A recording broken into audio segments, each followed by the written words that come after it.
President Donald Trump has been called out on national television as a racist and white supremacist. House lawmaker Jasmine Crockett, a Democrat from Texas, delivered a direct critique against Trump on CNN, stating, "This is very simple. We right now have a white supremacist that is sitting in the White House. He is backed up by other white supremacists. And if you really want to know who the criminals are in this country, you can Google it. You don't have to trust me. But the people that commit 80% of the most violent crimes in this country are white supremacists. Yet for whatever reason, they sit and they serve at the pleasure of the president. They are the ones that were there on January 6th, tearing our democracy down physically. And now we have them tearing us down right here from within." She argued that those responsible for 80% of the most violent crimes in the country are white supremacists, and pointed to their involvement in the January 6th attack on the Capitol.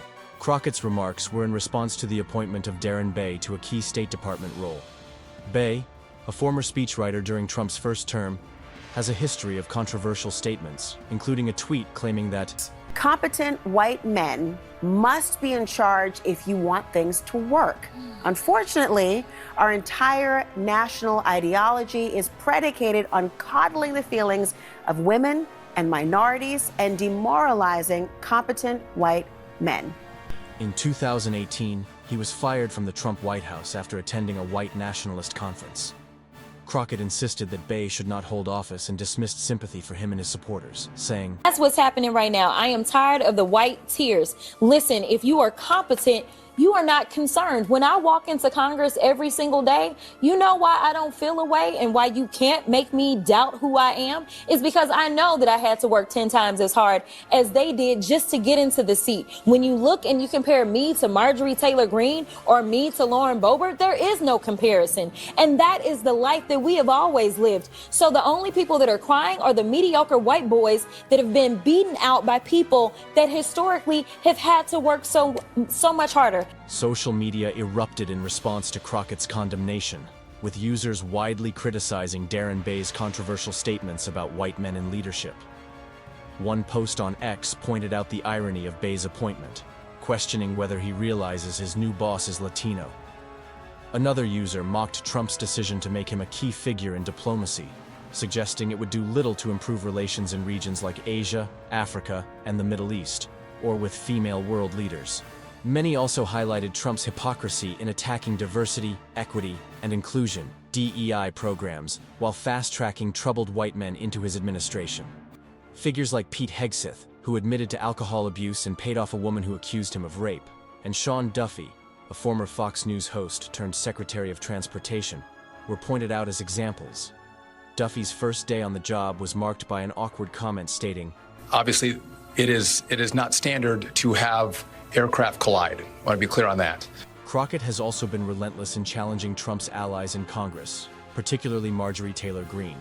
She questioned the necessity of a new congressional subcommittee on government efficiency, which Greene is spearheading under Elon Musk's influence.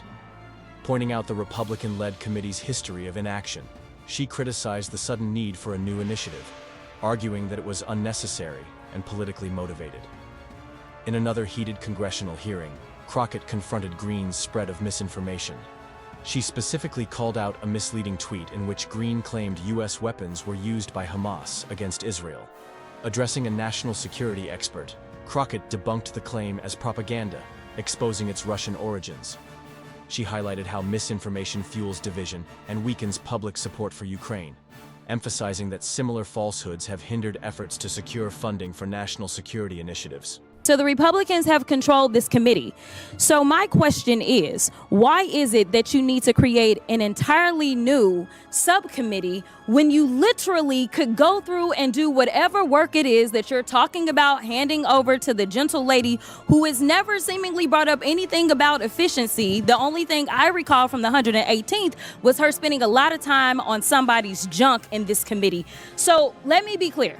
Y'all had a chance, you chose not to use it, so why should the American people be convinced that now all of a sudden, because you create a new committee that has been promulgated by a real oligarch, you're talking about Chuck Schumer and Nancy Pelosi, they were actually duly elected, not somebody sitting there buying Twitter and just happened to be the most the richest person in the world telling y'all what to do. Let me tell you something. Y'all need to find some people that actually care about their constituents. And honestly, whenever y'all are ready to work, we on this side of the aisle have always been ready to do what is right by the American people. Instead, what you can continue to do is go after the most vulnerable in our country. Crockett also addressed accusations that Ukraine harbors Nazis, arguing that extremists exist in many nations, including the United States.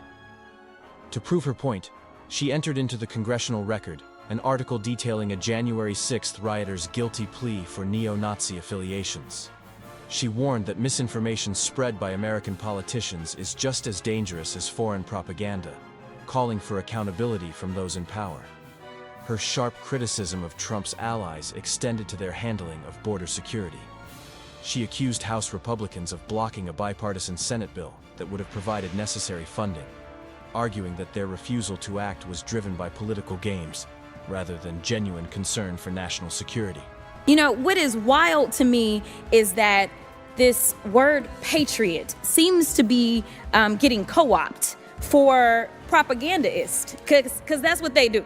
All right, so we're going to talk about what my colleague from Georgia, she talked about misinformation, and I don't know what she was talking about, but nevertheless, we can look at her own tweets and we can find plenty of misinformation, but we're just going to go through one specific tweet. Now, she said that we need to work with Israel to track down the serial numbers on any U.S. weapons used by Hamas against Israel. Dr. Snyder, I may be going out on a limb, but are you aware that that was actually just propaganda that was put out and there actually were not U.S. weapons that were being used by Hamas as she attempted to insinuate in this tweet?